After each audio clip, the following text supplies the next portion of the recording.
Welcome to Between Sundays, a podcast where we jump into conversations that we hope you go on to continue to have. We try to parse out as many of these little conversations in between Sundays, and then the prayer is that you guys will continue communicating, talk to your pastors, your leaders, your friends, and just sit down and have conversations. Got with me my lovely co-host, Maxine. Hey, everybody. And we've got with us a returning guest from season 1, Pastor Dave Sylvain. Hello. Good to be here. Thank you for being back here with us again. This is going to be a fun episode. Here in season 2, we've got a couple things that have changed. One of those is the Am I Wrong Though segment. So Maxine, tell us a little bit about that. We've been having so much fun with these. Our producer's reading us some stories like we've never heard, right on the spot, and then we're just going to react to them. And we want you to be a part of this. So if you have a story that you want to send in, go ahead and email us at betweensundays@newlife.live, and we're happy to read it on air. All right, so today's episode is going to be especially fun, especially to talk about with this guy right here. We're going to talk about present yet absent fathers. So let's talk about it. You are trolling me so bad. What are you talking about? I feel attacked. I didn't know we were going the father route. I thought we were talking men in general. You pulled me in here because you're like, Dave is a guy who's at home and he's present, but he's so busy doing everything else. You're straight up trolled me. Actually the opposite. I was like, Dave is so busy and he does so well being there for his family. I feel attacked. You know what? Either way, let's talk about it. Okay. Living between Sundays. Okay, so present yet absent fathers. This is something that kind of messes with my brain a little bit because we're all in agreement here that being an absent father is just not okay, right? So just get that out of your brain. But then there's this idea that there are men who are at home physically, right? Like we've not up and ran, we've not gone to buy the milk and never came back, right? We don't have any of those situations. Actually at home, but never actually available, never actually investing in the family, never doing what we're supposed to be doing. So I want to talk about this a little bit. I'll tell you that this concept really didn't even enter my brain until I was an adult. So usually I'll start off with kind of how I grew up thinking about it. My father was at home and he did a really good job, I'd say. It was nowhere near perfect, obviously, but did a really good job of he always worked, right? Like I don't ever remember a time where he was out of work, but I also don't remember a time where it felt like he was unavailable. There were moments where he would need to sleep because he worked every shift known to man. So there were times he worked the night shift, there were times he worked, early mornings, midday, whatever. And so there were moments where he would be asleep because he's got to get up and go to work. But I don't ever remember feeling like dad was unavailable. So being an adult, getting married and thinking about having a family and all this, the thought of being there for my family was never an option for me. It was like, gonna be married, gonna be a father, all that kind of stuff. But it wasn't until I was married and realized just how selfish I actually am with my own time that I realized how easy it is to be home and not really be home. So I'll pause there for a minute. We'll break into it a little bit later. But Dave, what's your experience with all this? It sounds like you pulled me in because you know that I'm like an expert witness. Like this is something that I've seen and been through a lot. So we're going to talk about this later, Theo. Okay. But the fact is I do know about this subject because when it started out really early being a dad myself, where Casey brought it to my attention that I was exactly doing this. Like I'd be present physically, but my mind would be so focused on something else.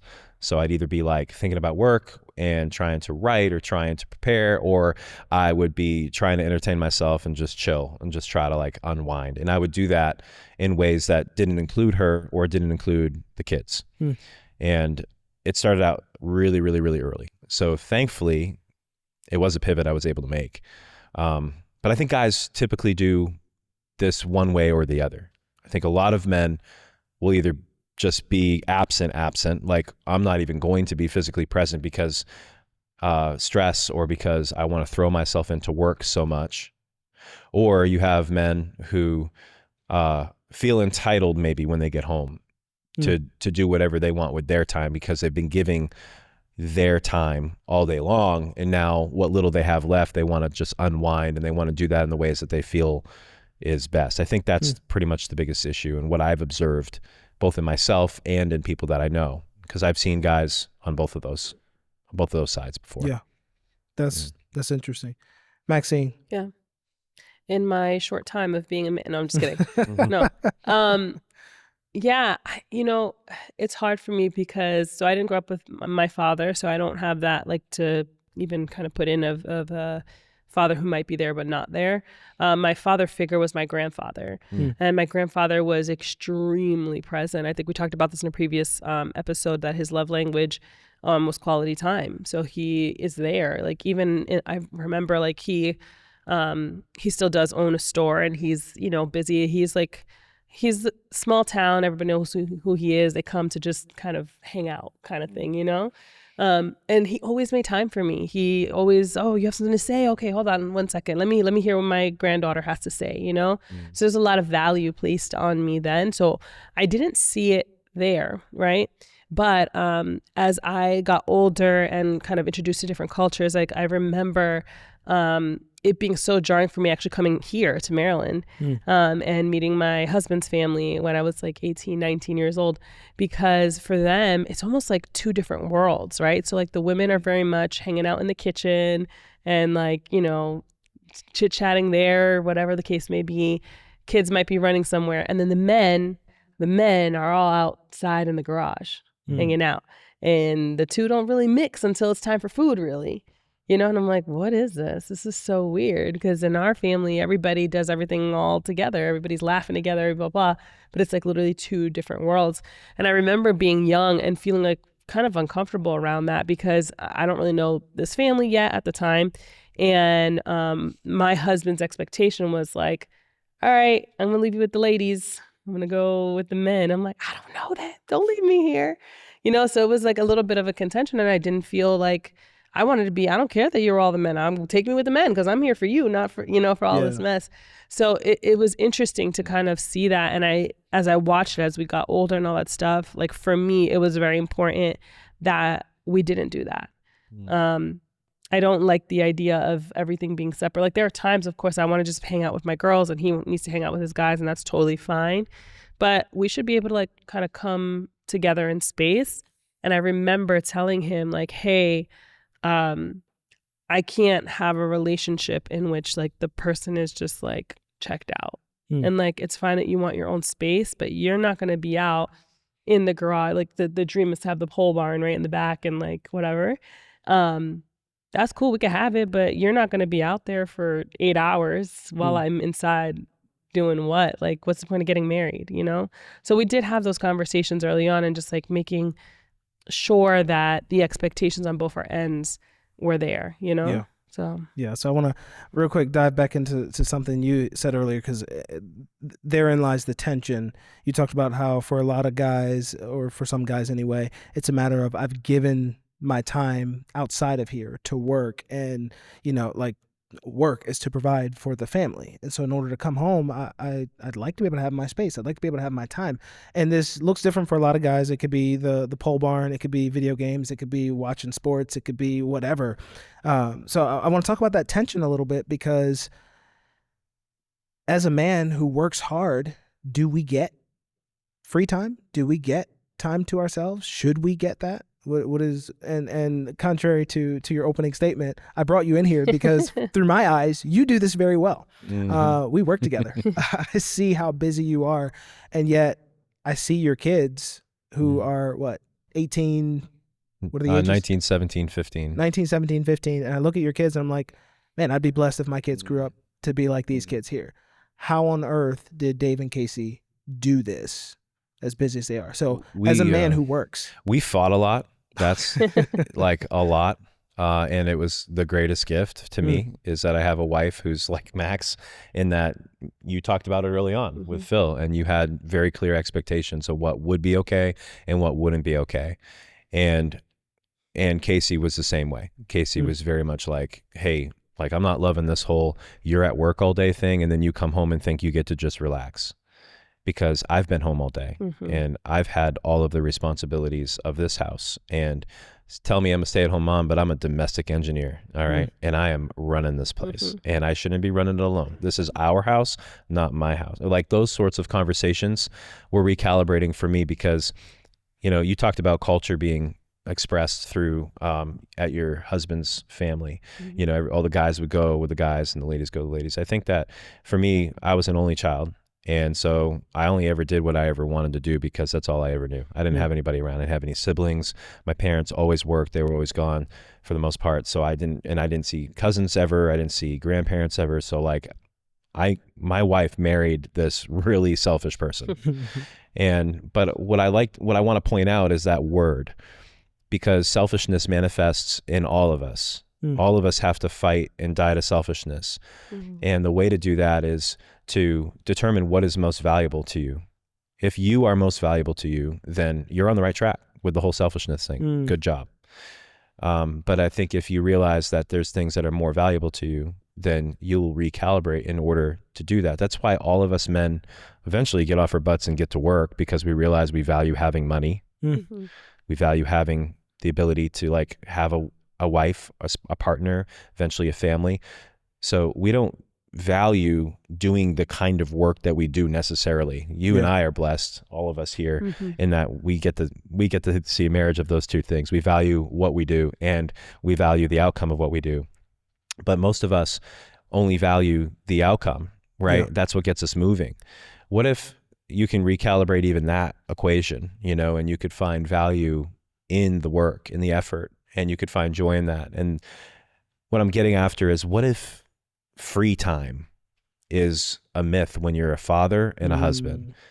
What if that is a myth? What if that is a lie to perpetuate you just being a selfish little only child boy the rest of your life, living in isolation in the midst of a beautiful family that God's called you to cultivate into something special and great? That's what I think we should tackle, and Scripture has a lot to say about it. I'll never forget. So my oldest is 5. She's about to turn 5, and then my youngest is about to turn 3. And I said something to one of the ladies here on staff, Ashley, I think it was, when we had just had our first kid. Sylvana and I had just had our first kid, and I said something to Ashley about, you know, free time or something like that, and she was like, "You're a dad now." She's like, "You want to know your free time? It's when you're driving home from work." And I was like, dang, okay. Thanks. And you know, it kind of had me, like you said, the recalibrating, because there is a standard, right? One of the things that comes to mind, you just mentioned that there's a lot of scriptures that talk about fathers being the protectors of your home. And that's not just, oh, if someone breaks in the middle of the night, we're going to step up. But like, okay, how can you protect your family if you're in the garage, or if you're locked in that room, or if you're whatever? If you're not there, how can you protect them from the seemingly little things, the culture creeping into the family? That you're not there to watch what your kids are watching on TV, something my dad used to do, which used to get on my nerves, and now I understand why he did it. If we're watching TV, he would pause it in a second and be like, "Did you notice what just happened there?" Like, and he'd address what culture was trying to bring in. But if you're not there to do that for your family, how can you protect them? How can you lead them? How can you love them if you're not present to do those things? But there's still that tension, right? Of like, so, you know, do we do the whole thing of, I'll watch the kids for a Saturday afternoon so that mom can get some time by herself and do her thing, versus next Saturday, could you do that for me so I can go hang out with the guys? How did you navigate that? Yeah, well, the real demand is at certain stages in your life, you have very little control sometimes over the work that you do. You have very little, like we have a lot of people that go to church here who have little control over their schedule. They have little control over when they're going to get time off. They have little control whether or not they're even going to be in their home for a number of months at a time. I'm thinking about our military families. So you have to cope and you have to make concessions on this as God provides.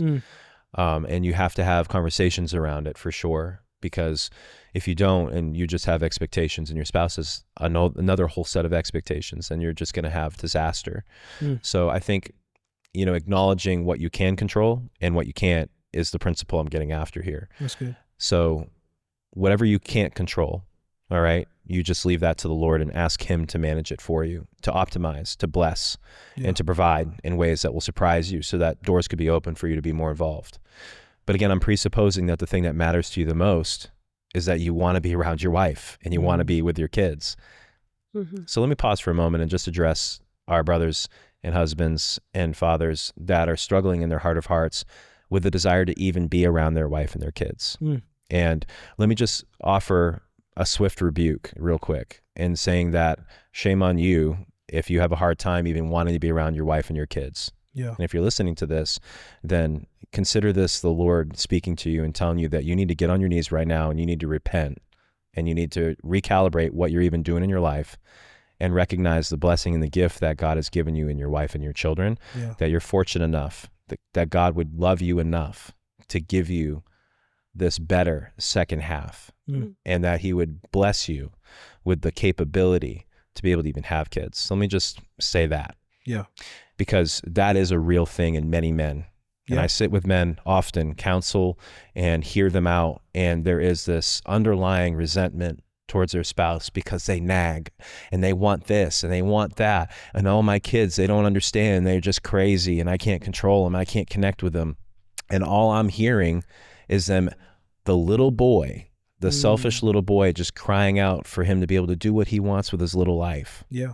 Instead of the man rising up and apprehending all the blessings that God has in front of him. Yeah.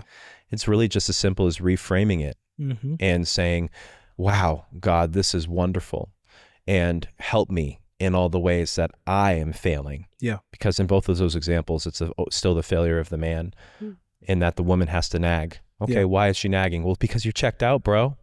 You're not paying attention. You're thinking about everything else. And your whole heart is wrapped up in the wrong thing. No wonder she's nagging, because she's scared to death that you're going to be just like all these other guys who are leaving women and not going to take care of her. And then your kids, they're out of control because you're not involved. You're not invested. You don't even know your kids. Yeah. And if you did, and if you showed them the tender care and the same kind of attention that you're showing your iPhone or your video games or your fantasy football team or God knows what else it is, then I guarantee that you would be richly rewarded with their warm affection and companionship that they desire so deeply from you and only you. So just you have to have this shift. Yeah. And when you get there, everything can change. So allow me to be devil's advocate for just a second. Are you saying that every man that gets married / prepares to have children needs to just be on 24/7? You mean to tell me that husbands, fathers do not get breaks, none of that? Just you're done with that? Yeah. If I'm like, you're talking to me like I'm over here punishing you with giving you a wife and a kid. Okay. So let me just get you a box of tissues for a second so you can wipe your eye, because the fact is that you're starting from the wrong place. Yeah. You don't get free time. You have to always be on. Bro, you get to be on. You get to have this bride. What are we talking about? Yeah. Yeah. You get to be always on. Yeah, you always, like, that's 100%. 100%. And guess what? A woman who's well loved and children who are well loved will look out for your needs before you can even sit there and cry about them and take your own. Yeah. If you weren't so busy reassuring yourself that you're going to be okay and taking the time that you supposedly need for you, she'll take care of you. Then your wife would have already been doing it. Yeah. Yeah, I want to jump in here because you're, I think, even harsher on yourself, I think, than someone like a woman would be on the husband, definitively. right? Like the heart posture wise, I mean, right? Because my heart for my husband, I talk to him about this all the time because he's like you. He was an only child as well. I mean, I was too, but my nature was always to like give anyway. But for me, like, I'm constantly having to almost disarm and remind him that my goal is always to look out for his best interest. Like that's my default. My default Absolutely. is first, how do I make sure this is okay for Phil? How do I make sure this is okay for my kids? where I come in is always last. Like I'm always going to do that. That's just the way that I'm wired. I do it because I love him. I do it because I feel like it's the right thing to do. Mm-hmm. And so it's almost like having to reassure him that that's what I'm doing here. I'm not trying to take more time away. I'm not trying to steal, blah, blah. In fact, I'm trying to make sure that I can find ways for you to still be you, because to me, it is important that he does get his time. However, you're right. There is just not enough time the way that it used to be, right? And so I think it's important sometimes for us to remind ourselves of positioning sometimes. I think that's what gets lost in this, right? Like, you can come back at me at this, one of you guys. But for me, as I perceive it when I read the word, when I'm even speaking with God, with like the role of men is to be an initiator. And I think in a lot of marriages and a lot of relationships, it's actually switched where the man becomes the reactor instead of the initiator. Oh yeah. Right. And that's so, like, what I'm getting after. Yeah. I can't, well, you don't know how it is at home because that doesn't matter. Doesn't matter. Because you're the initiator. Yeah. It's on you. It's you. You're the one who's meant to change the atmosphere in your home and your thermostat, temperature. thermometer conversation. Yeah. But I've heard the language be opposite, right? I've heard it, no, it's the woman. The woman is the one who makes the home. And it's true, the woman is going to take whatever you make and multiply. That is true.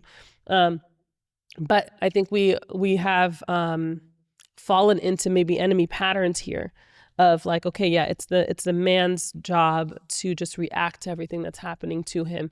And then what we're seeing is like men, to me, kind of adopting that victim mentality in my own home. I'm the victim, I'm whatever. And I think we have to change that language. Look, parenting is hard, right? Like we're in the thick of it right now. Both of us here, we're older toddlers now and young toddlers. It's hard, it's draining. If you want to be present and you're trying to do it right, it's going to cost you something. Yeah. Right. And we lose that language because we want everything to be a benefit to us all the time. That's the culture we're in. If it doesn't benefit you, how do I get rid of it, basically? Yeah. Yeah. And, and that's why I'm so a huge proponent of reframing and seeing all that God has provided as a blessing and a means for this greater end. Yeah. Because I was thinking about this. You can push back on me too, because I'm sure some of you guys are probably mad at me for what I've been saying. But listen, what's the alternative? What's the alternative? Is it working? Are you getting the results out of how it's working right now? Because I guarantee that if guys are taking their own time all the time, pouring into all these other things, then you're getting some sort of result. You probably feel good in the short term, but there's still this tension because you don't have the intimacy that you want with your wife. Right. And maybe your heart is drifting, or her heart's drifted, God forbid. Your children don't know you like they should, and you don't know them, and their hearts are getting pulled in a million different directions, and there's a lot vying for their attention already. Oh yeah. How's that working for you? Yeah. What's the fruit of that? Because I can tell you, it's not good. It's not good predictably. It's like the most reliable way to lose your family is to not be involved in their daily life and knowing them. Yeah. 100%. Here's the principle that hit me so hard. I don't know when it was, some years ago. It's that your kids will pay attention to what you value, and they'll think that it's important. Yep. So if you pour yourself into video games every day or all the time, and that's something they see you do, Dad's carving out all this time. Every time I see Dad, he's playing video games, or he's invested in video games at a high level or whatever. They will assume that that too is valuable. We do this as a culture. It's so important for our kids to be students, and some of us ship our students off to other places to go get taught. Yeah. Some of us have our kids doing extra credit and all this stuff, and we're driving them to be these great students. So because we invest and we put so much time and money into that, and so much of our pressure, that sometimes the only attention our kids get from us is the pressure to do better. Oh, what did you get on your grades? How are the grades? Did you get your homework done? How'd you do on that test? School. Grades. They're important. I get it. Okay. But when we make it such a value, we're teaching them that's important. That's where they're going to get that's how they're going to get their attention from their parents, one way or the other, for better or for worse. Yeah. We want our kids to be great athletes because there's a huge value proposition that exists. If you get your kid to be a great enough athlete, especially in the DMV where we live, then potentially they'll get a free ride to college. Free ride to college means less debt, which means they can get a degree, and they can get a degree that's going to pay them a lot of money, and money, money, money. So we're valuing success and using all these different means in such a way that all we're teaching our kids is that we value success. Yeah. But at what expense? You know what it is? We're teaching them that it's okay to suck at family. And what's the thing that really is the glue of all society? Families. Families. And when families break down, all problems that we have, so many problems that we have in society, go crazy and just end up everywhere. From drug addiction to sexual abuse to violence of all kinds. It's like most of the time it's because of single family households, if they even have a parent, or single parent households, if they even have a parent, right? So kids just run amok, and we're just perpetuating this over and over again. We're raising kids in nuclear families, meanwhile teaching them that to suck at being a family, because they're going to do the same thing that you did to them. They're going to ignore their kids, except when they need their kids to perform at something. And they're going to teach kids that all these other things are super important that really don't have the value that ultimately they should be getting. We should be teaching them to be great at family. And we teach them to be great at family by being in their life and involved and loving them. So once again, it comes back to, what do you value? Do you value your kids wanting you to be around? Or are your kids waiting for when they can get out of your house? Are they desperate to get away from you? Sheesh. I want my kids to be around. I want them to want that. Back to something you had said when you said you get to, right? It's not I have to be on. It's I get to be on, right? And you had pointed out earlier how there are scriptures that point to this. I think it all comes back to, as you were saying, the mindset, right? And was it Proverbs 18, a man who finds a wife finds a good thing and obtains favor with the Lord? Yeah. And then you get Psalms 127, I actually pulled it up here. Verse 3 says, children are a heritage from the Lord, offspring a reward from him. Like arrows in the hands of a warrior. This one always gets me. Like arrows in the hands of a warrior are children born in one's youth. Blessed is the man whose quiver is full of them. And I just think about, for years I would read that passage or that little bit of scripture, and it kind of puzzled me, the analogy there.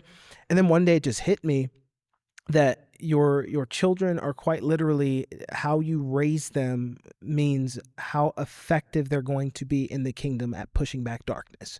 That's quite literally like arrows in the hand of a warrior. Your children are in your hands, and you're shaping them. You are setting their trajectory as to whether or not they're going to be effective at pushing back darkness in culture, right? And so if I look at my family from that point of view, that I'm blessed when my children, the more arrows I have in my quiver, the more children I get to shape and point in the right directions, and that a man who finds a wife finds a good thing. If that's where I start my day, if that's where I end my day, everything about my free time and all that, my viewpoint of all that changes. The priorities, they all change.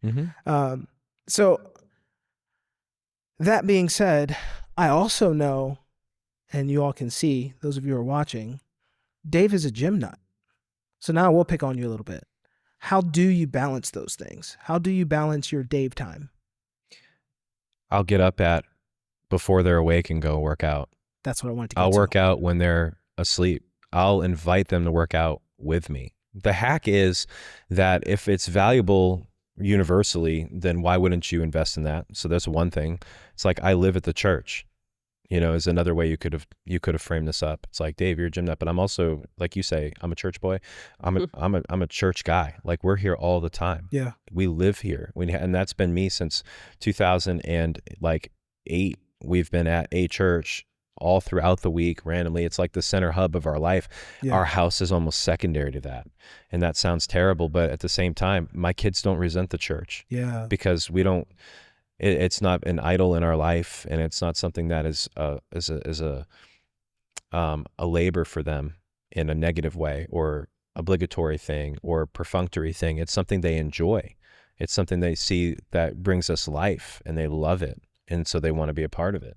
That's good. And I think that's because we've put it in its proper place. We've tried our best to do that.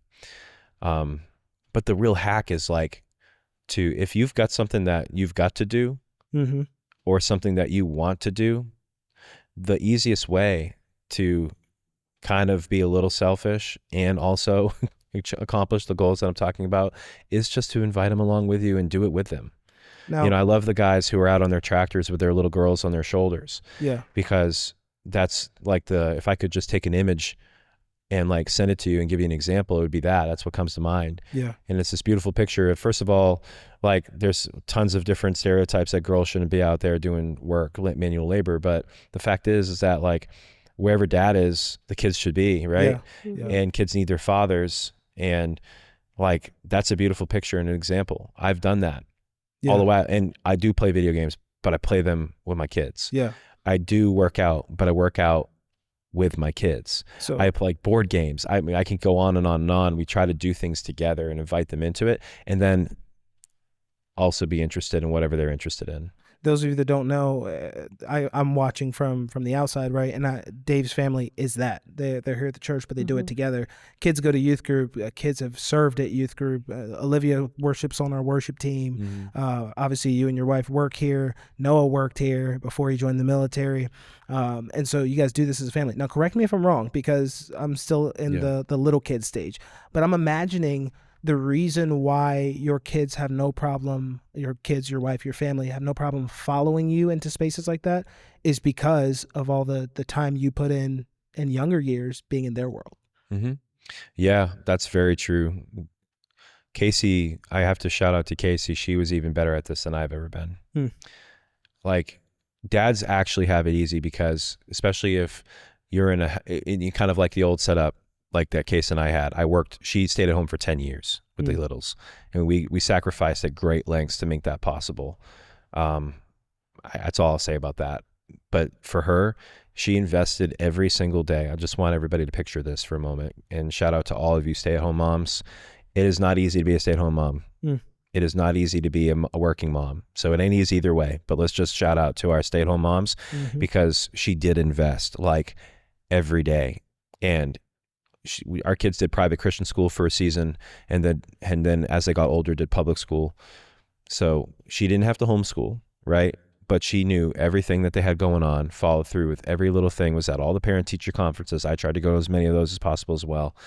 And she invested and was involved in every little detail, even like all the things, every aspect of their life, like what they were interested in, what games they were playing, who they thought was cute or funny, or who was a bully, what teachers they didn't like or liked. Every little detail she knew, and she would help me by sharing that with me.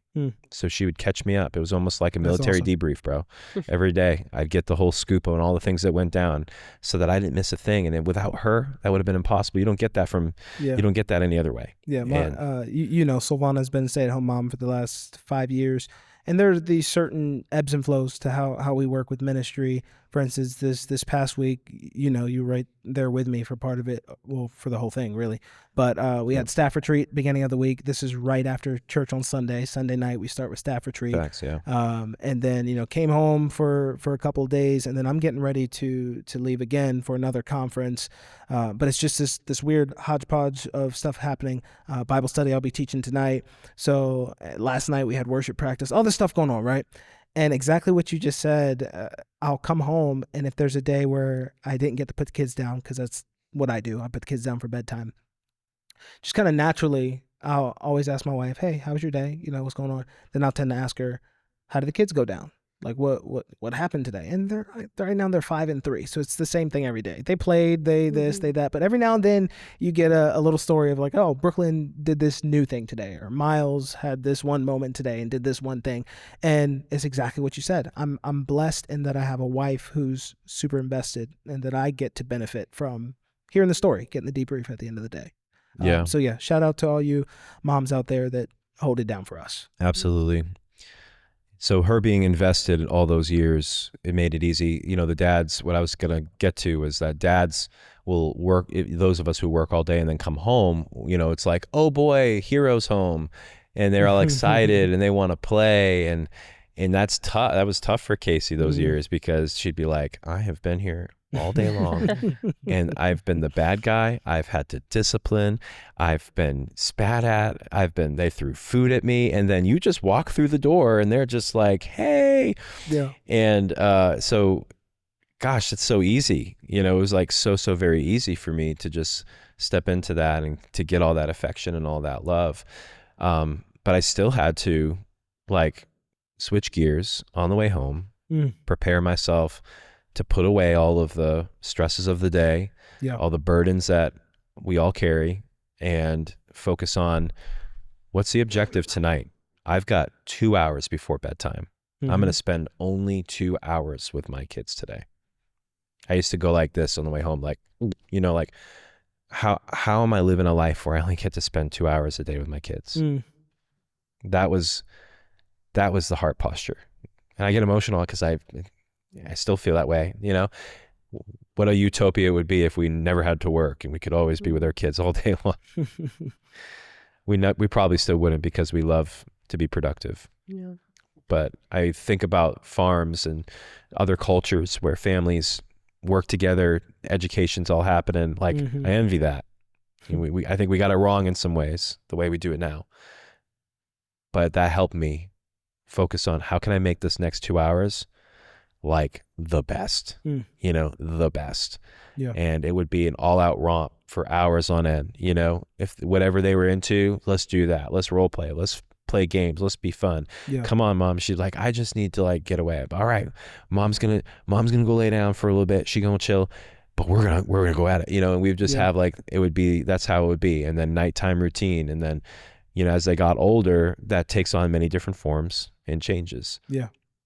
But what if that was the heart posture? What if, you know, that was a gift that God gave me, I believe. But what if that was it? Like, I only get the next 2 hours. All right, it's on. What am I going to do? I only get a whole weekend with them. All right, what am I going to do? I get to go drive to pick them up in the middle of the night from a friend's house because they need a ride and they didn't plan right or blah, blah, blah. Yeah. All right, how's this going to be the best ride home? Yeah. How are we going to have the most fun? What kind of shenanigans can we get into on the way home? How can I make them laugh, smile, get information out without prying? How can I want them to want my attention and not just my wallet? Yeah. How can, you know, like, that's the kind of stuff that I'm always thinking about, every angle, every opportunity. As you're talking, I'm convinced that that had to be the mindset of my father, right? So I've shared with you before, my dad was actually your age when he had me. He was, so the things you're sharing right now, some of it he had lived because he had been married before and he had a broken family. He came from a broken household growing up, and then he had been married before and it was just terrible, broken marriage, all that kind of stuff. Had lived some time by himself, got saved, found the Lord, and then found my mom and got married. And so by the time he had me, he was 40 years old. And so I look back at home videos and things like that. My dad was the one who like always had the camera going. It, not just birthdays, Christmas, like just random Tuesdays, dad is walking around with a camera on his face. And grateful for it now. But one of the things I noticed was just like how genuinely happy my dad was to just be a dad and to have a family to love and to love him. And it's like, as you were talking, I'm just thinking like that had to be his mindset, because like I said, he was always working. There was never a time where he wasn't working 8+ hours, you know, a day, and still found time for ministry, still found time for us. And it was that right there that like, how can I make this 2 hours the best 2 hours? How can we laugh? How can we, you know, and as a father now, I find myself thinking, how can I do what my dad did for us? You know what I mean? Like, how can I, and again, not that my dad was perfect. I could spend a whole podcast talking about all the mistakes my parents made growing up. But I think like, man, more than anything, I just want Brooklyn to grow up and be like, my dad loved the Lord. He loved my mom, and he loved me and my brother. Like, and I just think, how can I make that happen? And it's not easy. Well, Deuteronomy 6 is how you make it happen, right? That's that verse where it's like, teach your kids. And then it just says a bunch of stuff like, in your coming and in your going, you know, have it on your forehead and write it on the walls. it doesn't seem like a real formal sit down. You're going to be educated now. Right. Now is the time for devotions. Now is the time for us to open our Bibles and sit down, crisscross applesauce, and pray. I'm not making fun of anybody in particular. I've tried it all and just realized that none of that worked. But Deuteronomy 6 totally works. Deuteronomy 6 is the hack, because what Deuteronomy 6 is saying in so many words is just like you're always teaching with what you value. So talk about it naturally as you're coming and going. Have reminders of it everywhere you are. Yeah. And just make it just part of who you are. And whatever you value is going to come out, and just let it come out. And if it's Jesus that you value as Lord and Savior and supreme over all else in your life, then like everything teaches, every part of the conversation that you have, you get to weave it in. Yeah. And you have examples all around you of how to apply it, and it's just, that's how it works. That's good. That's how it works. And that's what we sucked at, like the devotion, we could never do that. It was always like, are we being for real right now? We always kind of felt like we were imposters. But the best conversations and the deepest ones, the ones that nobody ever wants to end. It's like you can't get your kids to sit for an hour still for anything. Yeah. Even like Avengers couldn't keep their attention, And I used to laugh about that. But what they don't want to break away from now is real, meaningful, actual conversations about stuff that they realize matters. Yeah. About faith, about situations, about how to like be who they believe they are in Christ. Yeah. That stuff's dope. Can I address some stuff real quick before we go for it? There's two things that my mind goes to. One is that, because I know the both of you both are very driven people to begin with, right? So very much like, I have an idea, I'm going to put my mind to it, I'm going to get myself the motivation to get it done. Hence, you can wake up at 5 a.m. in the morning and go work out and do that. But I do know that there are a lot of men who are not that way. They are starting, their starting point, might not even know it, but where they're starting from is depression. And they're depressed about life. And all they can do is come home and go straight to their man cave and whatever the case may be. And I want to address that because I think awareness is really important, because you need to know where you are in order to actually move, right? For some of you, it's not going to be as easy as telling your brain to go do it and then, great, I'm going to do it. You're going to tell your brain 1,000,000 times and your brain still won't do it because there's something deeper that needs to be addressed. So I definitely believe that prayer, fasting, all of those things are important and necessary. And if you haven't started there, to start there, to ask God, what is that disconnect that I'm having? And also, mental health is important, and getting that and seeing, hey, do I need to talk to somebody about whatever's going on? Because of course you want to feel like you want to be there, but what happens when you just don't? Right. So I'll show up. I think for me, I know, I'm not a dad, but as a mom, one of my biggest battles has been, I'm doing all of the things I know I need to be doing, but a lot of times I don't feel like doing them. Right. And so I'm like, man, I don't want my kids to feel that I don't really want to do this right now.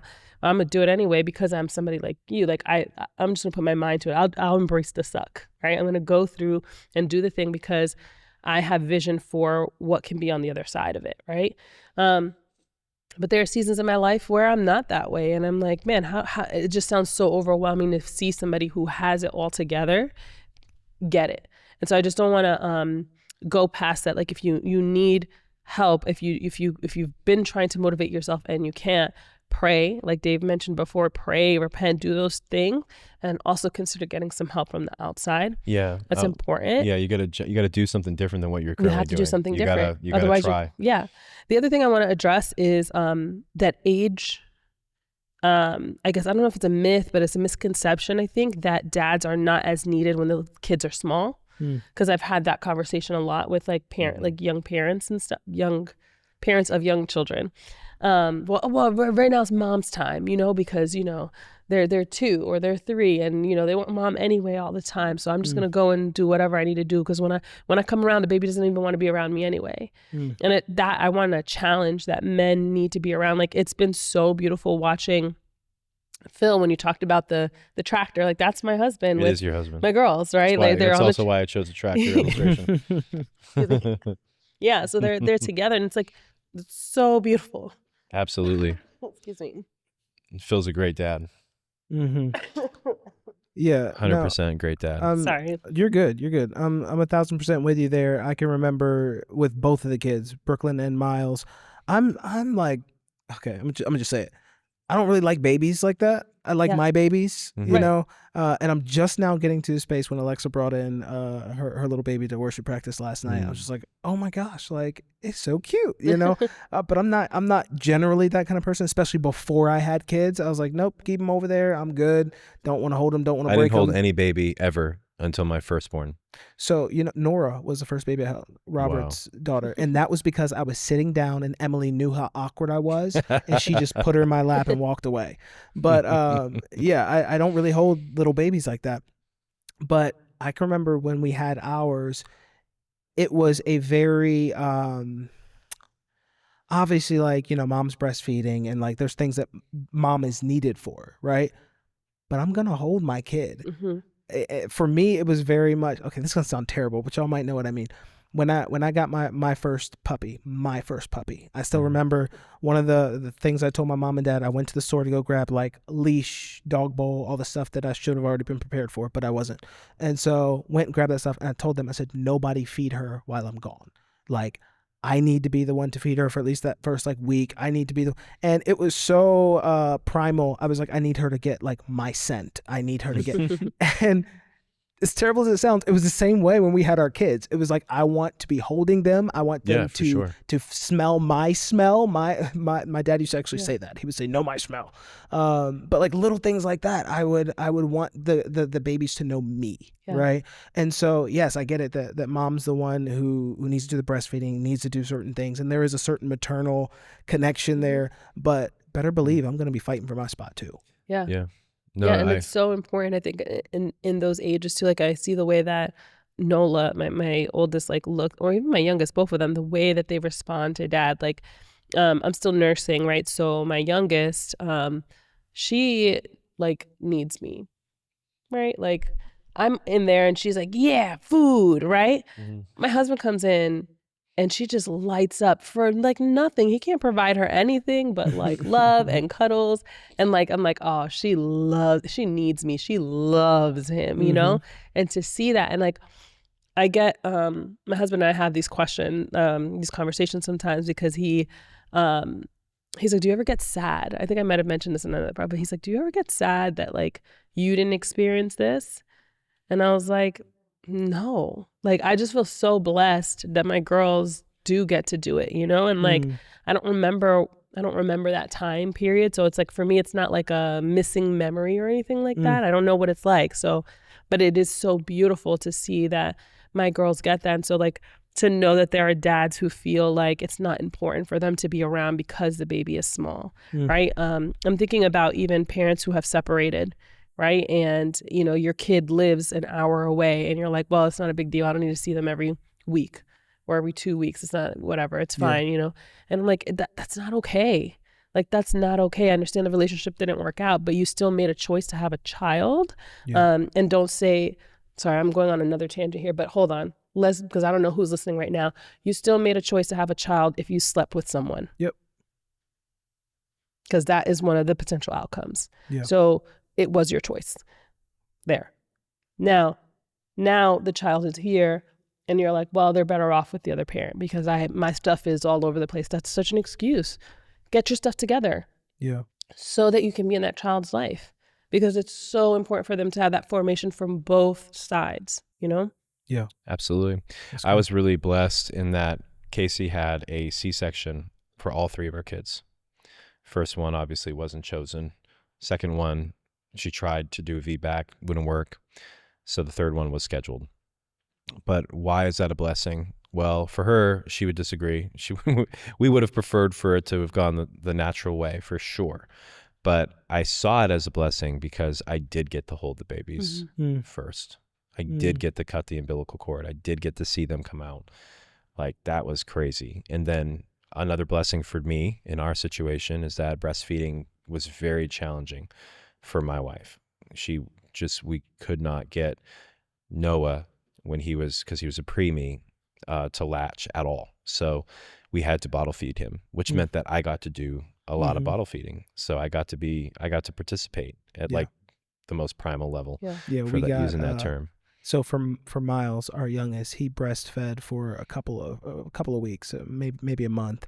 Brooklyn, we actually left the hospital with pre-made formula, little already things you just heat up a little bit, because she never latched either. So it was very much that way with Brooklyn, our first, that I was waking up in the middle of the night to give her bottles. And it was a sweet time. And that's when I first learned how deeply sinful I was, in that I was so profoundly selfish and angry that I'm up and inconvenienced. And this is some of those early things that you learn.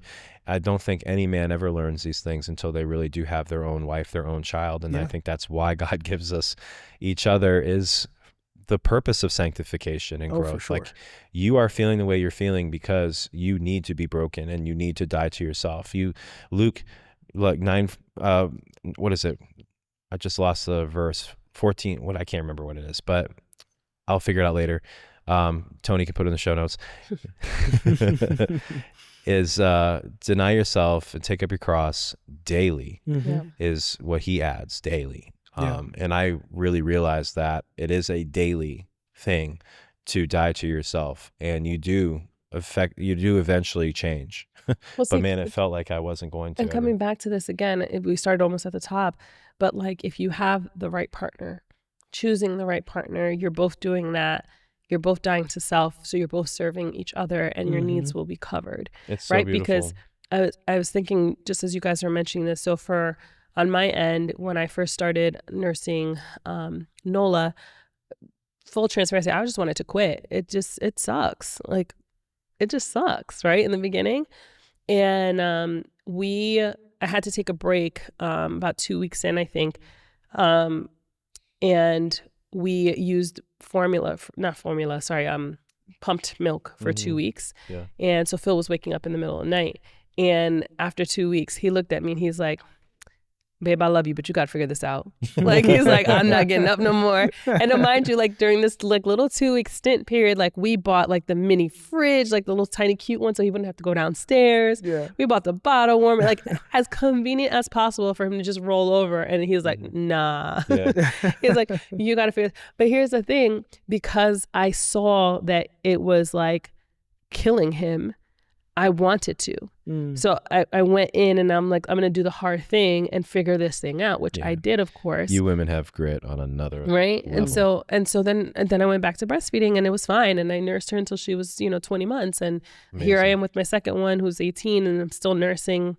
18 months. She's 18 months. I was about to say 18 months. months. 18 months, and I don't have 18-year-old, and 18-year-old will not be nursing. No, but she's 18 months, and but again, like, would it be easier for me that she would be bottle fed and that he would be able to help with some of those feed? 100%. But it kills him to wake up so many times at night. And I mean, it sucks for me too, don't get me wrong, but I don't know how. I just keep moving and keep going and stuff like that. But I do that for him, right? I do it for him. It's good for my daughter. That's awesome. But I didn't choose to do it for my daughter. I did it because he's looked at me. He's like, you got to figure this out, right? Yeah. But I wouldn't be able to do that if I didn't see in so many other ways that he dies to himself for me. Yeah. Right? He's doing things that I don't want to do.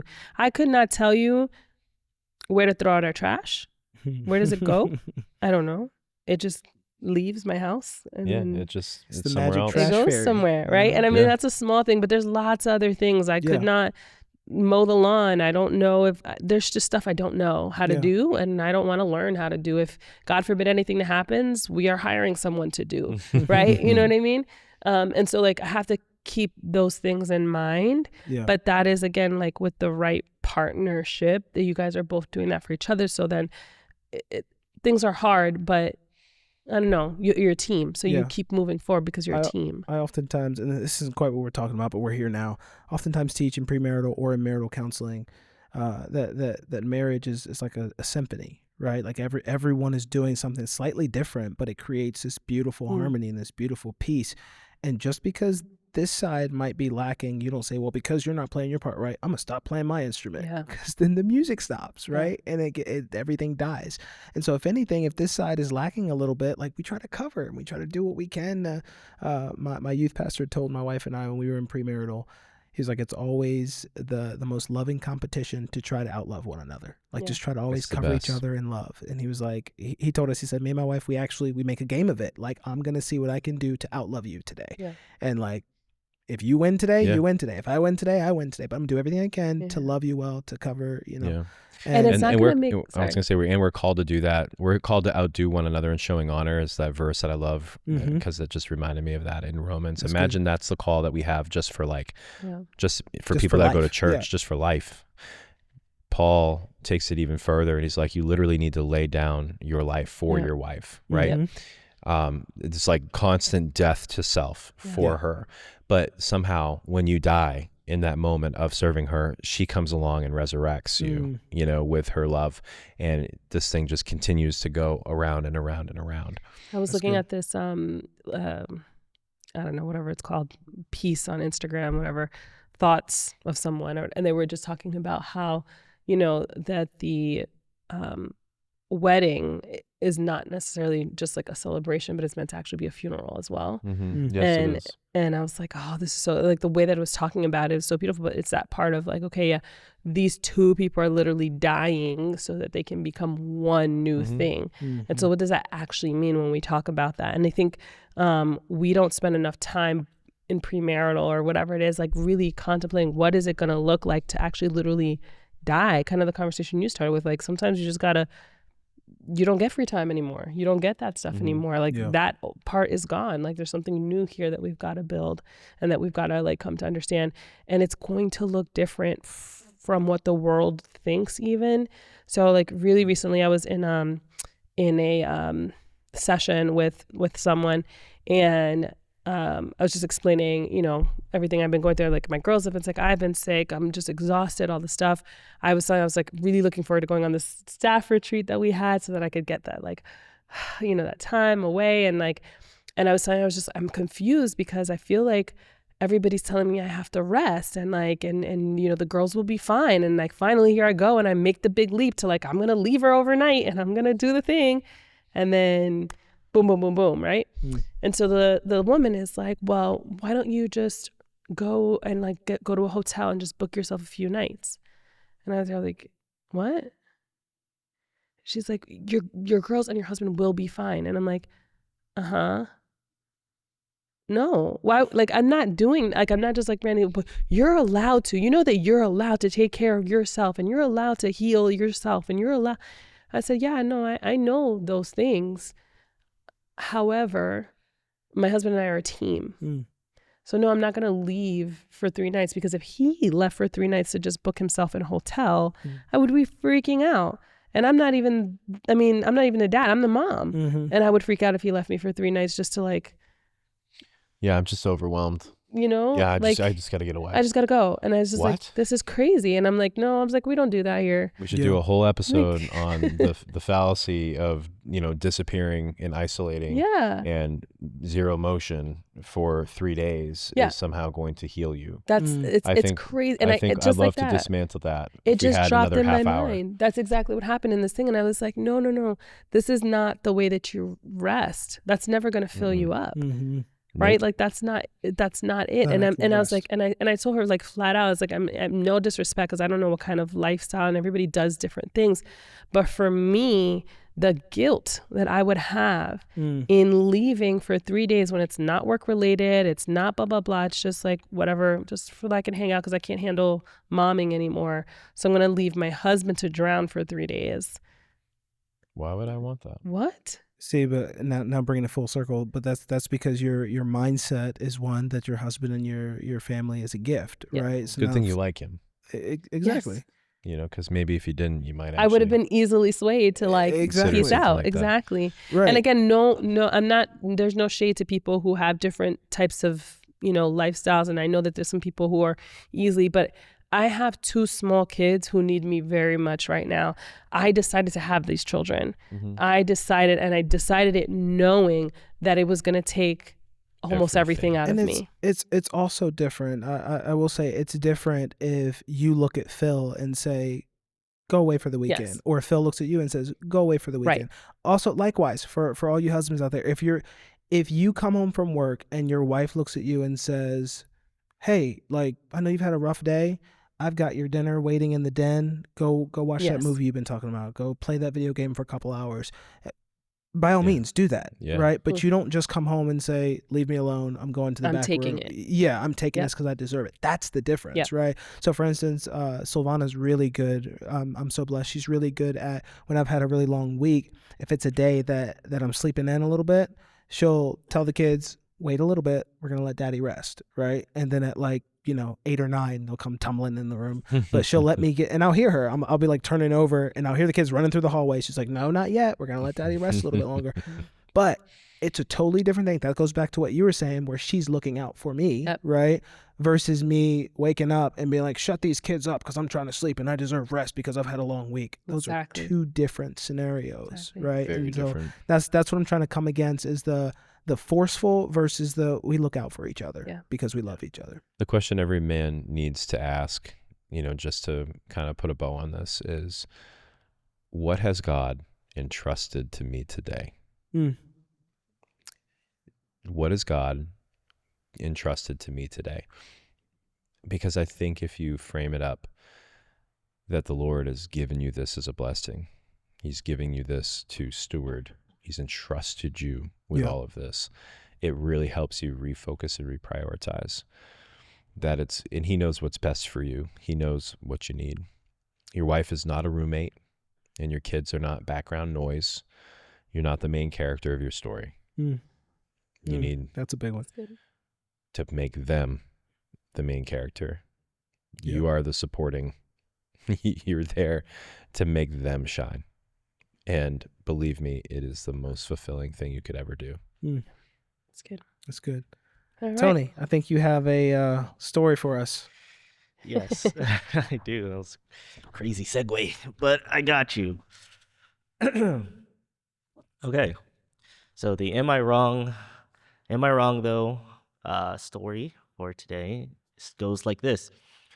I'm a Christian wife, and I recently tried to talk to my husband about something that's been weighing on me, and it did not go well.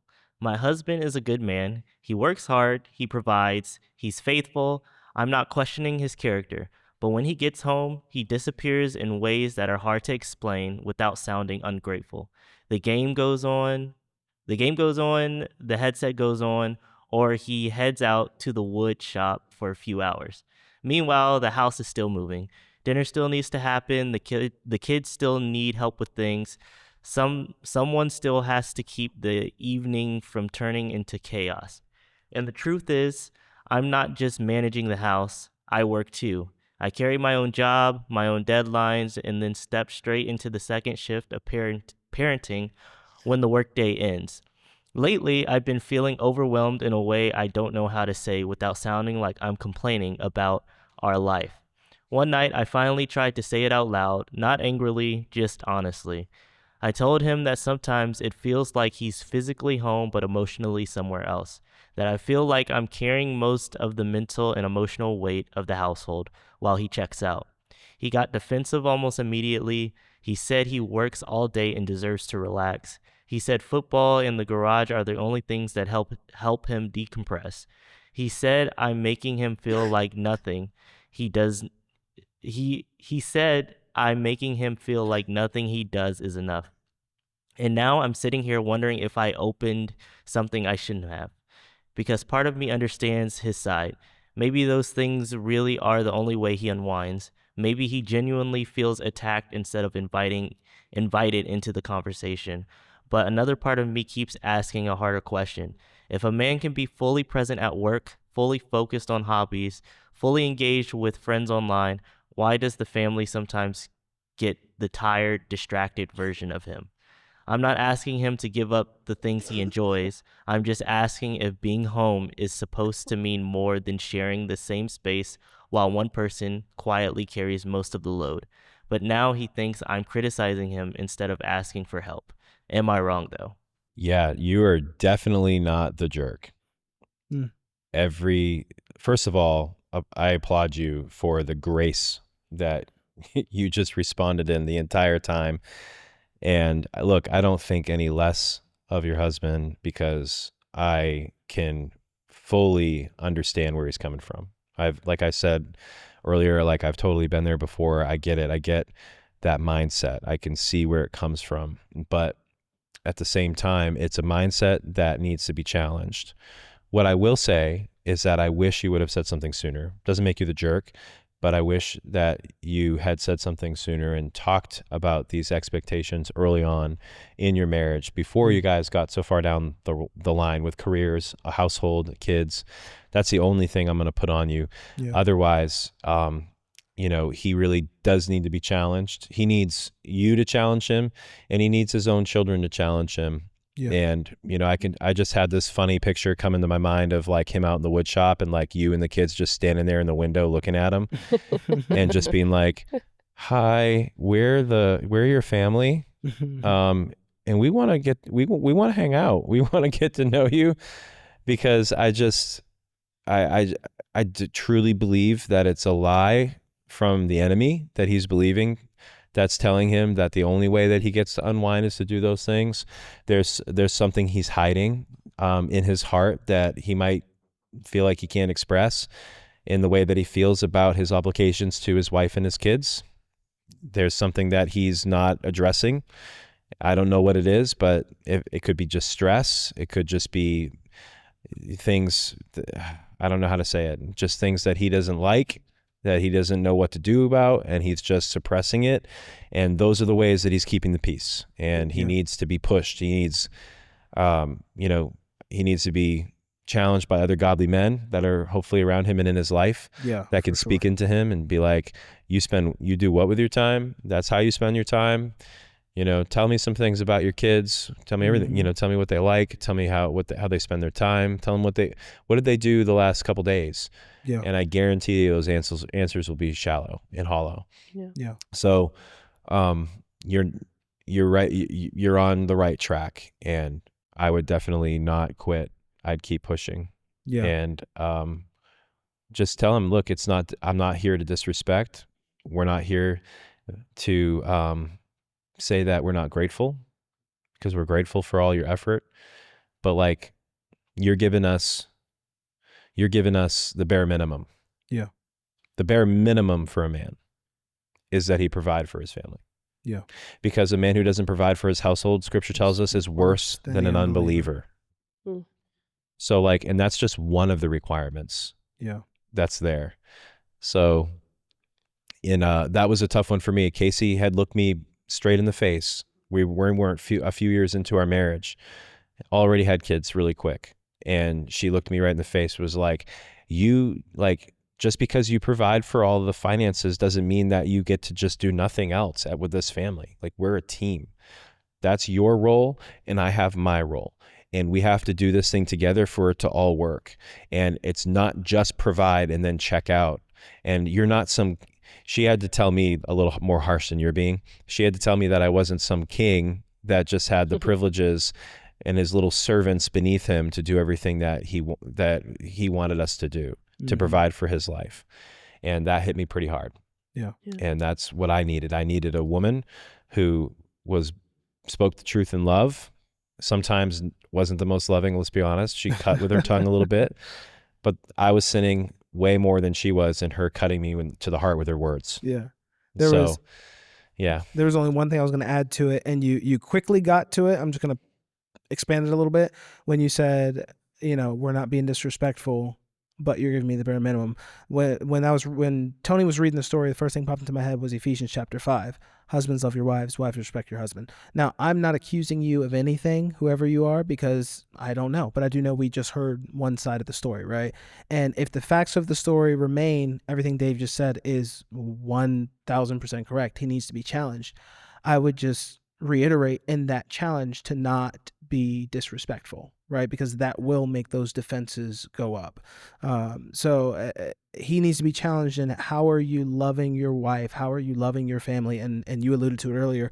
Paul actually says willing to lay down your life as Christ laid down his life for the church.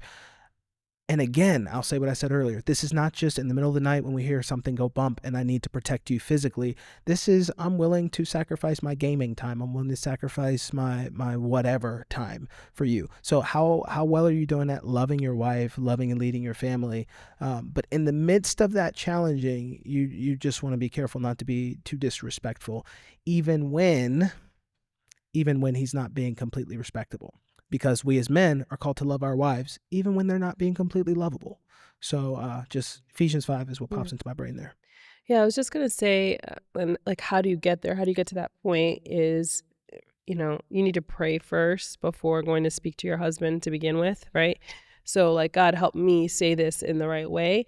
And then you almost need to step away from the outcome, because in the immediate, no matter how nicely you say something, if he's not ready to hear it, you might not get the reaction you're hoping for, right? And we hope for, oh man, I'm so sorry, I didn't know you were feeling that way, and you want an immediate sort of like resolve, and that might not happen. But this is where you need to be still and let the Lord fight for you, kind of thing. So I always express everything I need to express. I have prayed before I said it, and then I had to take a step back and like just let God do what God is going to do with the piece of information. And then if it needs to be brought up again, it will be brought up again. I'm not a doormat by any means. And I do speak very directly about things. But I do come in always trying to remind him of where my heart is before I speak. Even though I know he knows and he should know, I still want to remind every single time before I'm like, hey, look, I need more here, or this is not working out, or this blah, blah, blah, because I need to remind that we're on the same team before we go and attack whatever this thing is.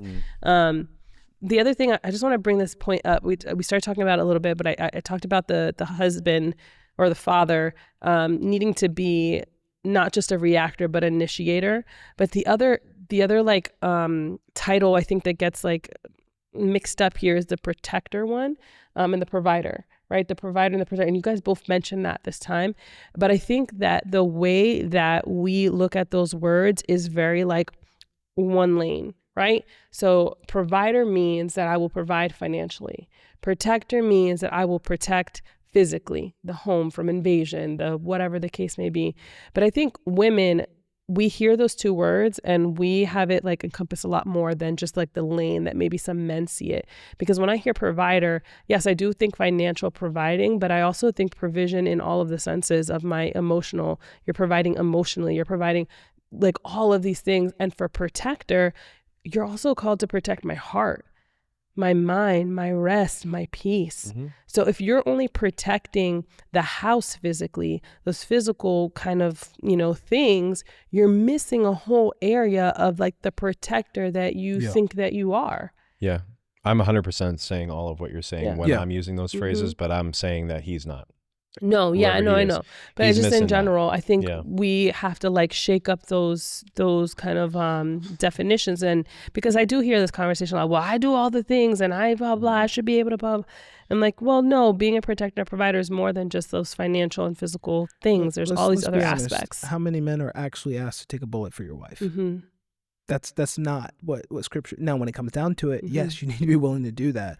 But it's so much more than just that. Yeah, right? we're all down with the big heroic, that's easy. Bullet. That's simple. That's easy. It's the daily. Will you die for me daily? Yes.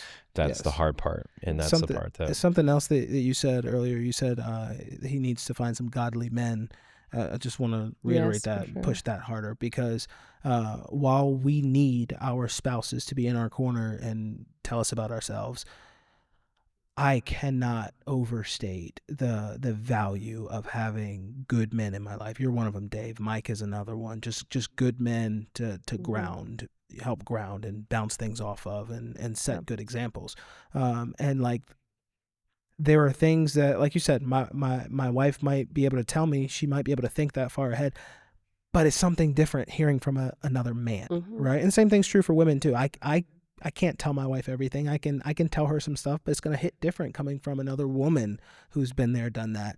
So whoever you are, yes, say the things, challenge your husband, all that, be respectful. But also one of the best things you can do is pray for him, as Max was saying, but then also pray that he would submit to other godly men who are on that same path, or preferably ones who've been there, done that. Yeah, that's good. So as we close this whole thing up, any resources, if you had to wrap into a couple of sentences, just for people who are kind of wrestling with this right now, if you're speaking to the father who's struggling to be absent, or to the mother who has any final words, any articles you read, anything you want to say? I'm going to push them to just study Ephesians. Honestly, like if I want to make it simple, you got 6 chapters and you've got 2 in particular that really speak to our conduct and about the way that we act in society, the way that we spend our time, and then more specifically, how that all translates to our family. So reading Ephesians chapter 4 and Ephesians chapter 5, and really as a deep meditation, line by line, verse by verse, considering all the ramifications of what the apostle is talking to us about. You don't need to look much further. If you're looking to prove me right or wrong, you have everything you need there. So I would just start there and let the Holy Spirit speak to you. If you're a guy that's feeling challenged by what I'm saying, look, I'll just tell you firsthand, I've made those mistakes. I'm still not perfect, right? My wife, if she were here, she'd be checking me, I'm sure. She'd be like, well, there was that other week. And that's fair. But the point is like the tenor of the life, right? It's like we all have moments, but we try to fix the trends. Okay. So let's plan to trend in the right direction with the understanding that we're going to mess up and fall on our face, and have each other to pick each other up and check each other and speak love to one another, truth and love. So that's where I would push is Ephesians 4, Ephesians 5, the whole book if you're ambitious. And don't just do it as a little Devo reading, like go for it, read it, study it, ask it questions, ask yourself, where's the gap between me and this? And how do I close that gap? God, help me. It's a prayer reading. It's like active, and beg God and to like change you. Because if you just try to like do this on your own, like you're doing everything already, it's not going to work. Read it with your wife and ask her what she thinks. Hey, honey, what does Ephesians chapter 5, verse 20 through 30 say to you about our relationship? How about this one where it says the man's supposed to lay down his life for his wife? How do you feel I'm doing in that department? I dare you to ask that question. That's good. So the Bible, obviously, like read the Bible. That's so good. There are a few books, few resources that I'm going to mention every season because I like books that are widely applied. So I haven't mentioned this one yet in season 2. I'm going to say every guy should read Extreme Ownership. And I know that the book is not written toward marriage or toward, what we're talking about, but in some ways it kind of is, to be able to kind of take and say, what am I doing or not doing to contribute to my family, my marriage, what can I do? What can I take hold of? And that's the whole premise of the book, is like taking hold of what's in your court. And I feel like when it comes to this whole being absent but not being, being present but kind of being absent at the same time, it's really a bunch of men that just kind of want to clock out and not really take hold. So. Yeah. I just want to encourage that if you're a man listening, that it's not too late to change. I think sometimes we get fixed in it, or I've been doing it this way for years. I don't know how, and I can, and I don't even know if she would want, or whatever. It's not too late to change. But that also change starts with acknowledgement, and it's acknowledgement with myself, like saying, yeah, okay, I did mess this up. I have been doing this the wrong way. But then also acknowledging to your family, to your wife, hey, I haven't been there. To your children, I'm sorry I haven't been there, but I'm going to change this. Even if your kids are 20 years old now and you think it's too far, it's not, but you need to have the conversation. You don't just get to change your ways and hope everybody sees what you're doing. You have to own up to it and say what you're doing, and then people will come around you, because I know for me, I need that like verbal. I think we talked about this in apology languages, right? Like we need that external kind of voice saying, I'm going to actually change this thing, and then be accountable to those things. So I just want to encourage you that it is possible. And we're praying for you and we're rooting for you. And I'm really encouraged because I feel like I'm starting to see a lot more stronger family units. They're coming. I'm seeing them be built from this generation coming up, and people wanting to change things, of the dads being super involved and changing the diapers and being at the games and all this stuff. And that is really, really encouraging to see that trajectory change. And I'm excited to see what that means for the children growing up with parents who are present and willing to lay down their lives. So that's good. Yeah. Well, hey, look, if this episode was helpful for you in any way, we would love to hear from you. So you can email us at betweensundays@newlife.live. Let us know if this episode or any other episode was super helpful for you. Some questions, comments, concerns. We'd love to hear from you. Also, if you haven't already, leave us a review. Whatever platform that you listen to us on or watch us on, just leave us a review. Helps other people get this content out there. And what am I missing, Max? That's it. All right. See you next week. See you next week. Living